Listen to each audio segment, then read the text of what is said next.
Welcome to Wednesdays with Whitney. We are live from brand launch today, and I have Janet Tingwald as my guest today. Thank you for coming. Hi. I'm excited to be here. Yay.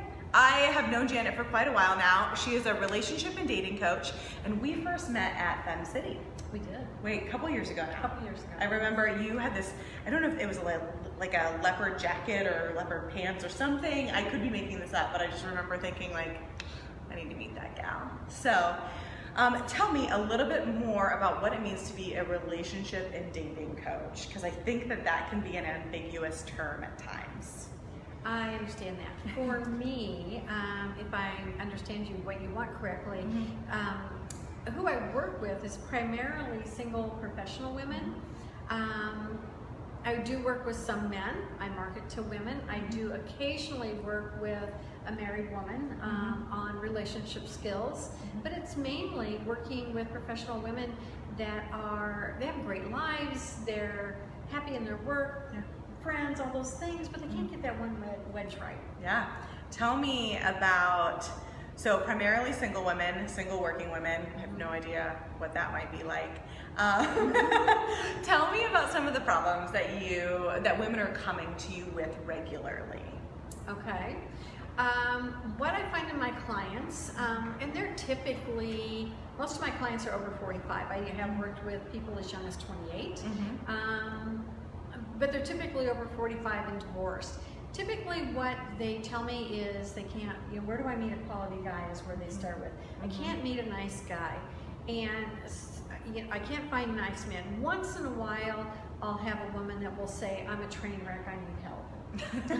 But generally the conversation is starting from a place of, I like my life, I like who I am, I'd like to share that with somebody, and I'm having trouble figuring that out. So why can't I?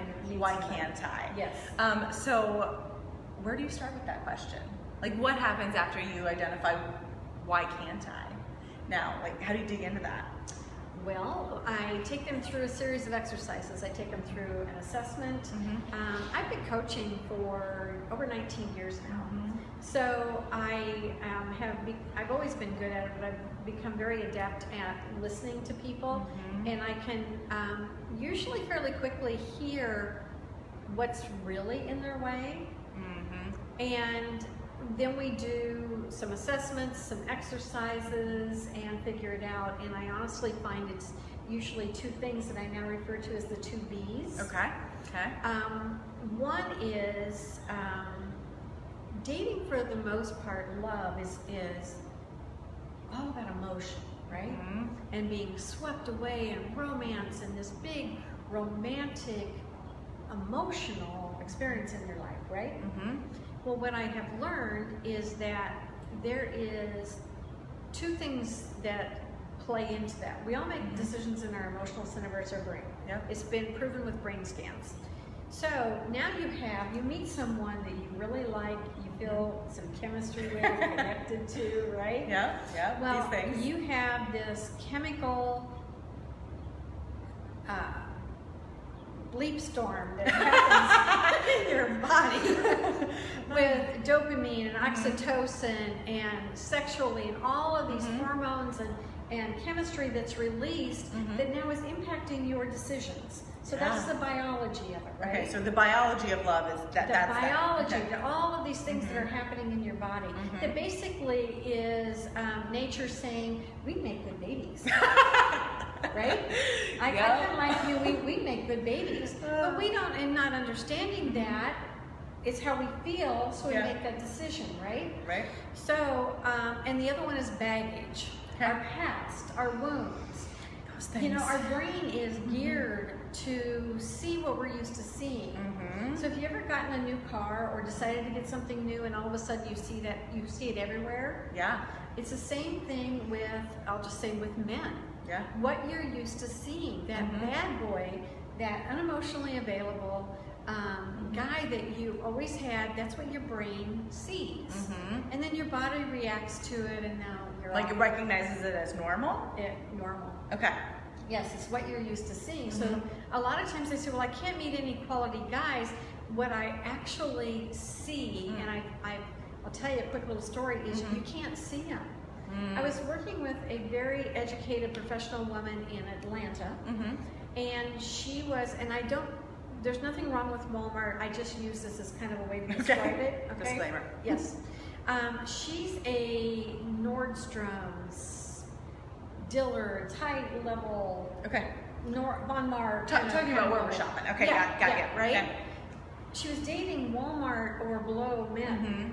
And she's like, why can't I find any nice guys?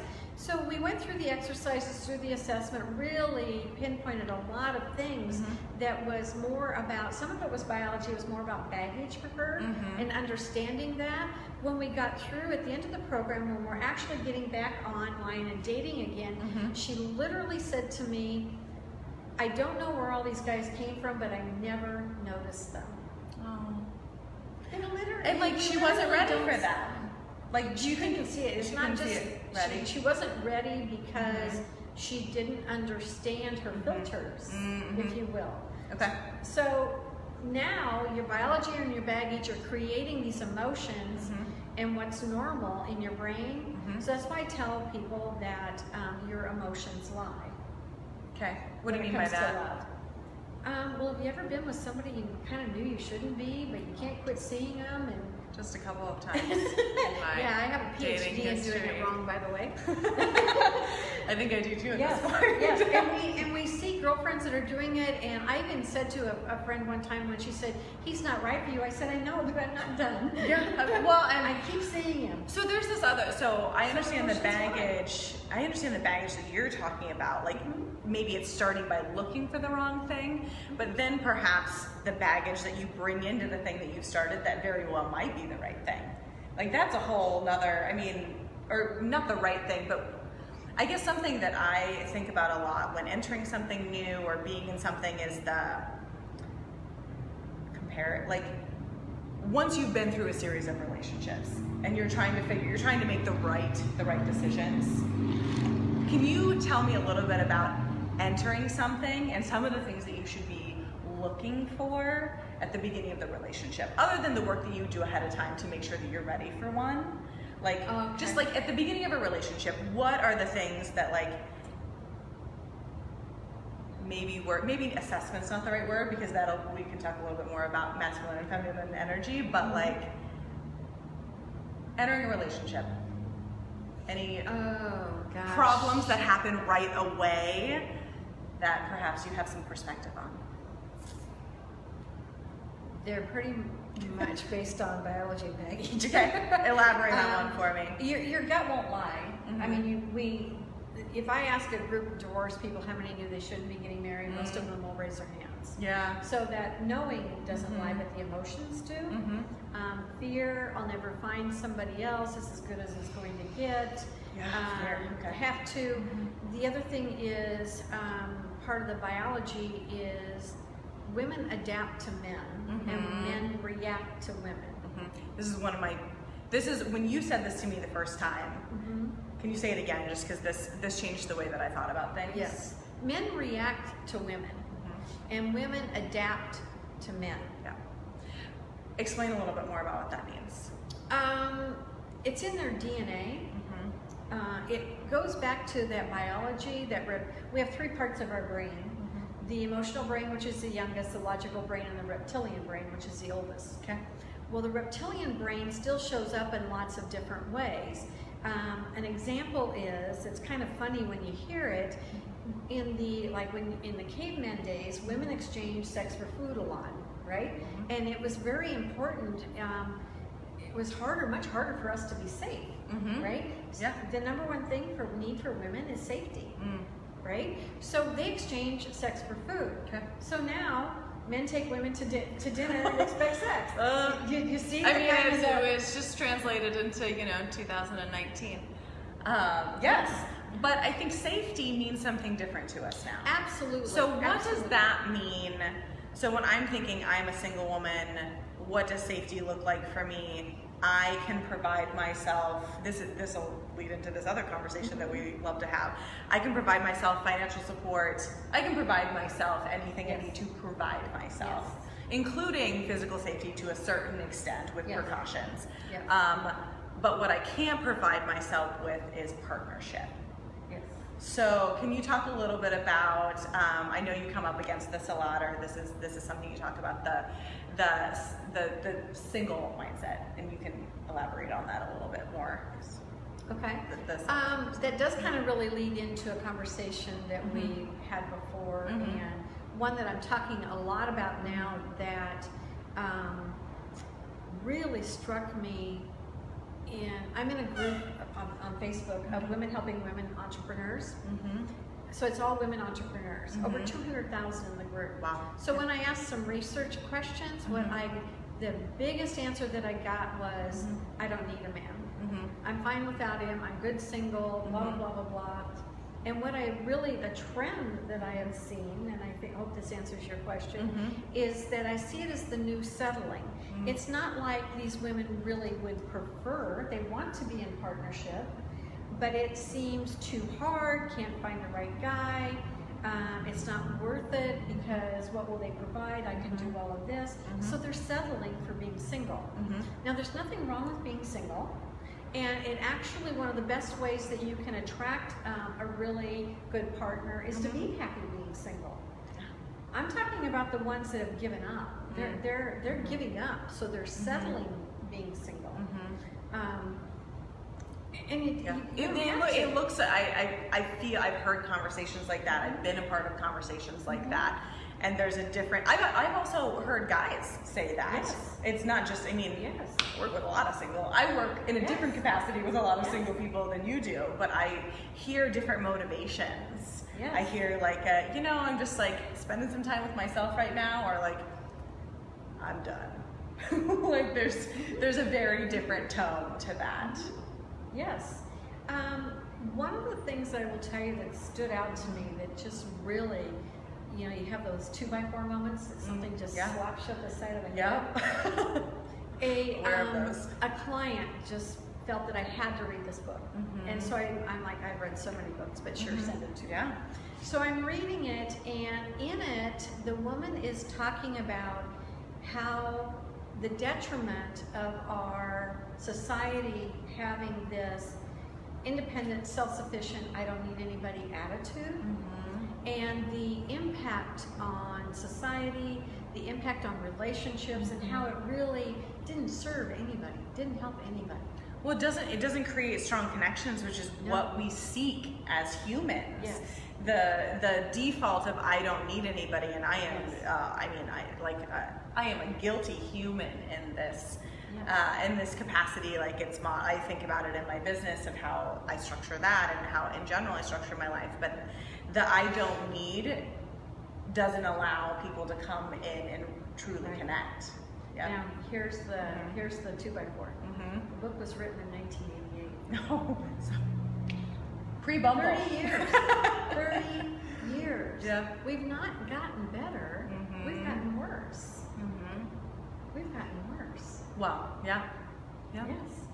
That was the thing. I'm like, I flipped back. When was this published? Oh my gosh, 1988. So this has been and I wouldn't even say that this is a conversation that we're having. No, I don't think this is a conversation we're having in society. Yeah, we're having the wrong. We're having conversations about empowerment and like all these. We're having conversations about being separate, about lifting, about business, about women's rights, about minority rights. But we're not having any conversations about so we can connect on a community level, perhaps we can have acceptance on a community level, perhaps. But what we are all pretty vocally saying that we're missing is intimate connections. And that's what we're talking about. And that's what we crave. Right. And it is, here's the thing about it, is needing someone is normal. I've also, if you look at attachment theory, and they talk about the needs of a child for normal development and attachment, it doesn't stop when you're 18. Attachment needs continue into adulthood.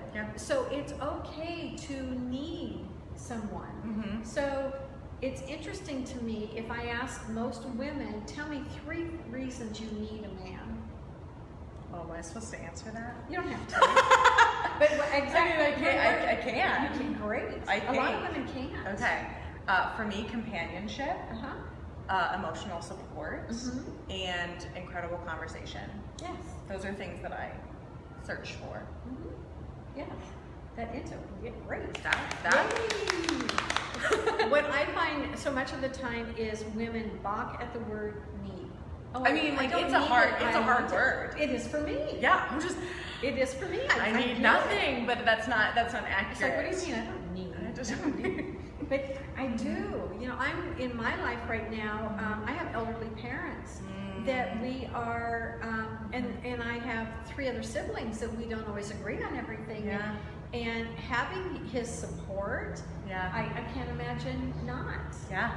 He's been through it already with his parents, and to have that, so having that emotional support, but yet we've gotten this thing that we don't need anybody. We're not supposed to need anybody, and the other paradigm belief saying that I have come to strongly believe it's time to drop is women's.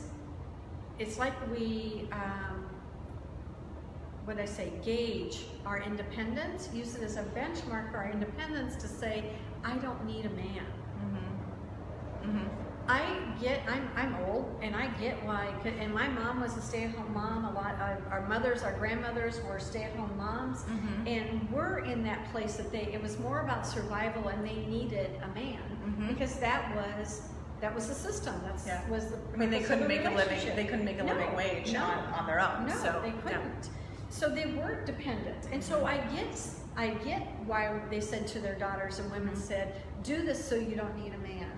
We don't need it as a benchmark or a gauge of our independence anymore. We don't. Well, I think that's already established. So it doesn't even need to be, at least if that's something that's of value to the human in question, it's probably out there. It's probably very well seen that they're independent and get things done. Absolutely. Like, that's not, I don't think that's something that people hide about themselves as a pride point. No. But it is such an ingrained paradigm as a way to measure our independence. But then you have to look at the flip side of men are reacting to us, and for decades now we have told them, I don't need you, and their whole being, listen to it in love songs, their whole purpose is to be of service to you and make you happy. I said something to Bruce the other day about making a dream come true, and he literally said to me, that's the plan. They want to make our dreams come true. They want to help. But they have to know what they are. They have to know what they are. So you've got to give them a purpose. They need a purpose, a way to help you. If it's not financially, if you can make your own money, what's another way? Like you said, great conversations, emotional support, things like that they're looking for connections. Relationships take polarity. Describe that more.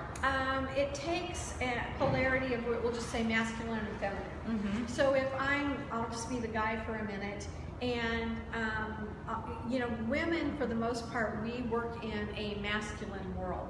So, and I'm going to use, especially if you identify as independent and all those things, you're very usually functioning. And you're being a boss babe, and you're kicking butt, and you're out there, and you're going, and if you feel that, all your energy's up here, right? It's like up here, your body, and get her done, right? Well, that's all masculine energy. So if you've done that all day, and now you go out on a date with an alpha guy that's very masculine, it's like, why don't they like me? Well, because you're a dude in a dress. Or a lipstick, perhaps. Yeah. So, and they can't connect. They might like you, and they put you in friend zone, but they can't connect with you because they don't consciously know this. They're not running around. I don't think any of us consciously know these things. Well, I do now. Well, I mean, after conversations and things like that. Yes. So now, for a second, just take and shift your energy down into your pelvis. What happens to your upper body? It relaxes. Goes down. What happens to your voice? Well, it went down for me. It went down. It gets slower, and you get more into your hips. And men are drawn to that. So I'm not saying it's necessarily fair, but we're working in this doing all day. Take some time before you go meet your man on a date or when you get home to shift to this energy piece. So they can connect to you, so they can feel you. There needs to be, if you want to think of it as hard and soft.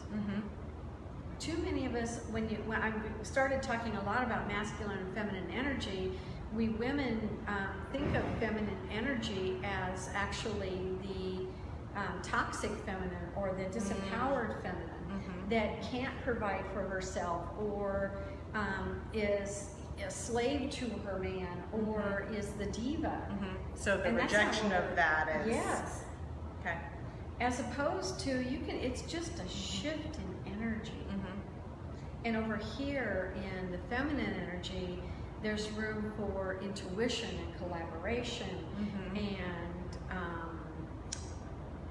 more softness and welcoming, and that's what they're looking for.